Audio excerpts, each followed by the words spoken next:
Hey, what's up, guys? I want to do a quick video on one of my favorite restaurants, Taquerias Los Bomberos, the firemen taco cart place, street food.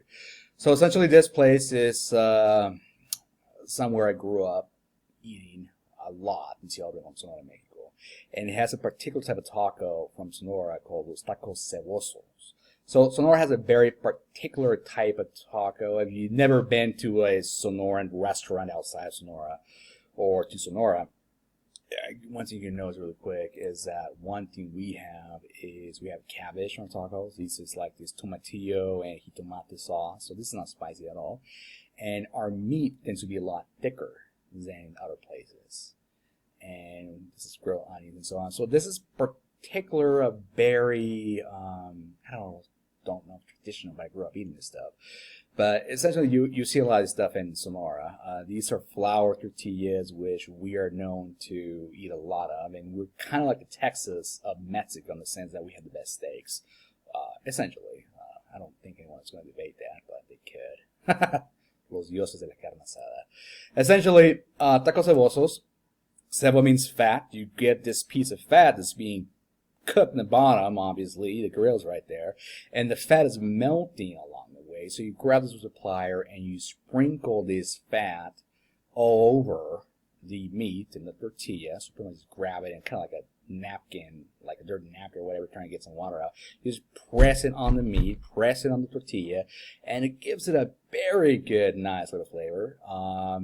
And not every taco place in Sonora is a taco ceboso, so even if you have a restaurant outside of Sonora or you've been to a restaurant inside Sonora, you may not get this particular thing. So, now, that being said, there is a secret menu item to this. Dun, dun, dun.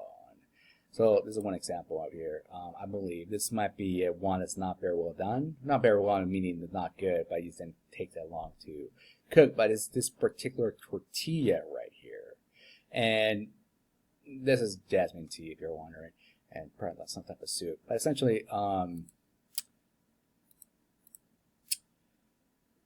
what they do is they got this grill right here, right? And they're cooking their meat, the tortillas. These are corn, which has been turned to tostadas, which means toasted, which means they cook it to a certain point, being that's kind of crunchy, essentially, if you don't know what that is. And this is a piece of fat they're sprinkling, right? So now there's a tortilla in the bottom. So this is the secret menu item. So this tortilla is called debajo de la carne, under the meat, or de carne, la de la carne. Of the meat. Different abbreviations anyways. Essentially, it's kind of like a placeholder, like a coffee mug holder type thing, where I believe it was created originally to prevent the fat from melting too quickly, is what I believe. I have no idea if this is true. This logically, looking at it, seems to be the purpose of it, but eventually became a secret menu item, right? They don't have a lot of these, obviously. This is kind of a placeholder where you're making it. You can't make, say, 100 tacos or whatever at a time out of this. But they grab this tortilla, it has the fat melted into it. Then I believe they place it under these stacks of steaks that have been cooked. So these ones are like ones cooking, these ones are ones cooked. They're waiting to be transferred to the chopping block and literally be cut into tacos in a few minutes. And this is dripping the juices of the meat, and this merges with the fat and the juice of the meat and the tortilla, and it turns into a very good combination taste-wise. I mean, you might complain about a heart attack a few years later, but oh my god. Oh my god. That's good stuff. And I think I know this guy. He's been around for a while. Essentially, there's this guy right here that has this example. This is your normal Lorenza, which is the tostada one. And you've got this de la carne. He calls it doraditos de la carne. I'm not sure if he's like he's a foreigner making a food review of the place, which happens a lot with YouTubers. But I don't like it with the meat. You can eat it with the meat. I don't like it with the meat. The meat tastes amazing itself, but the tortilla has a very strong particular flavor. I believe you enjoy better if you slowly eat it without any toppings to it. Like, I don't like adding like guacamole or whatever, but That's what it is. You probably have never heard about this. Probably may or may not know about taco cebosos.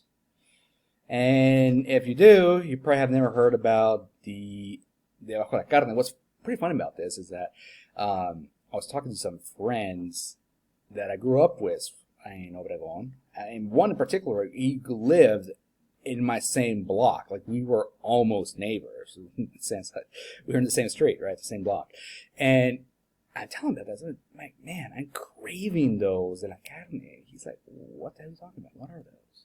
And they're getting confused about, you must be talking about this totally different type of food. Like a gordita was this topping. They're like, no. It's a corn taco tortilla. And they put it on the fat, they put it on the meat. And I tried Googling for a picture for it.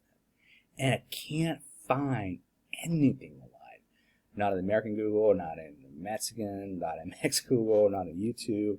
So, which was one of the reasons why I eventually went to this taqueria, which is the one I grew up with, just out of curiosity. I wanted to have a Facebook, and there it is. And I was lucky enough to find some examples of it. So, yeah, hopefully you were instructed in a new type of food, a new type of taco you were not aware of. And you're probably never going to have one of these that are properly made unless you go to Obregón, and you gotta go to the right places, so you don't really know what you're missing out. But I'm here suffering, craving the hell out of it. I'm gonna try to replicate it and see if I can make it taste good. If I do, I'll put some instruction video after probably 20 times of me attempting to do it. And who the hell knows if anyone is going to want to know how to do outside, possibly some local they're not in Sonora that might know about this, but apparently is not as popular or well known as I thought it would be. So my friends don't know about it. Apparently we're on the same damn block. I would walk to this place. Anyhow, hope you enjoy my ramblings and have a great day.